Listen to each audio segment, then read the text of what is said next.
Hi friends, అందరికీ నమస్తే.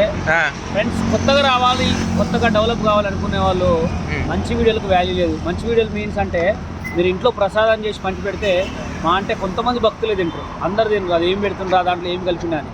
కానీ మంచికి వాల్యూ ఉందా? మీరు మీ మనసులో మాట ఒక మంచిగా ప్రసాదాన్ని మంచిగా తయారు చేసి పెడతారు, కానీ కొంతమంది తింటారు, కొంతమంది తింటారు. అందుకోసమే ఎక్కడైనా సోషల్ మీడియా కానీ ఎక్కడైనా కానీ మంచికి వాల్యూ లేదు. ఓకే, మంచి వీడియోలు చేద్దాం అనుకున్న వాళ్ళకి ఈ మాట. ఓకే, అంటే మీరు మీ క్రేజ్ తగ్గిపోయింది అన్నారు కదా, వాళ్ళకి ఏ సమాధానం చెప్తారు? నా క్రేజ్ ఎప్పుడు తగ్గదు, ఇంతకాలం క్రేజ్ పెరుగుతూనే ఉంటుంది. 2024, 25, 26 ఎట్లా వస్తుందో ఇయర్ పెరుగుతున్న కొద్దీ టాప్ లో ఎదుగుతూనే ఉంటుంది. ఇన్స్టాగ్రామ్ వీడియోస్ ఎలా అయిపోతున్నాయి మాస్టర్? ఇన్స్టా వీడియోస్ చూసినా ఇందాక డైరెక్ట్ 8 లక్షలు, 9 లక్షలు, 1M, 3M, 4M, 5M పోతూనే ఉంటాయి. అది ఎన్ని ఛానల్స్ ఉన్నాయి మా ఫేస్బుక్ లో? 4 ఛానల్స్ ఉన్నాయి, యూట్యూబ్ 3 ఛానల్స్ ఉన్నాయి, ఇన్స్టా 2 ఉన్నాయి. అన్ని పోతాయి, అన్ని వైరల్ అవుతాయి. అన్ని వైరల్.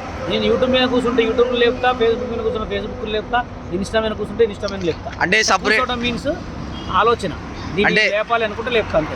అంటే ఎడిటర్స్, థంబ్నెయిల్స్ కి ఎడిటింగ్, ట్యాగ్స్ ఉండవు, ఓన్లీ తీయటం పెట్టడం అంతే. అంటే కొంతమంది ఛానల్స్ రిటర్న్ చేసుకొని ఎడిటర్లను పెట్టుకోవాలి, థంబ్నెయిల్లు, ట్యాగ్స్ పెట్టడం. అవి అసలే పోవు. ఎందుకు పోవండి చెప్తుంది. ఎప్పుడైనా మనం ఇది అవుతుంది అనే పని ఎప్పుడు కాదు అనే పని అవుతుంది అనుకోకుండానే వైరల్ అవుతాం. మరి అంటే వ్యూస్ ఇన్ని పోవడానికి కారణం ఏంది మాస్టర్? కారణం ఏం లేదు, కాంట్రవర్సీ, మనం చేసే కష్టం. దేవుడు బ్లెస్సింగ్స్ ఇస్తా ఉంటాడు అంతే. వీడు కష్టపడుతున్నాడు 20 సంవత్సరాల నుంచి, 15 సంవత్సరాల నుంచి, వీడికి ఒక దారి చూపిద్దామని చూపిస్తాడు అంతే. ఎవరికైనా అంతే, కష్టపడు సవర్కా ఫల్ అంటే ఆలోచనిస్తే, ఆలోచించి దాచుకున్న ఏ పండు అయినా అది పండు పడుతుంది, తిన్న తర్వాత అవ్వా అనిపిస్తుంది. సవర్కా ఫల్ మీఠా అంటారు చూసారా, ఇదే. ఓకే, సూపర్ మాస్టర్ మీరు.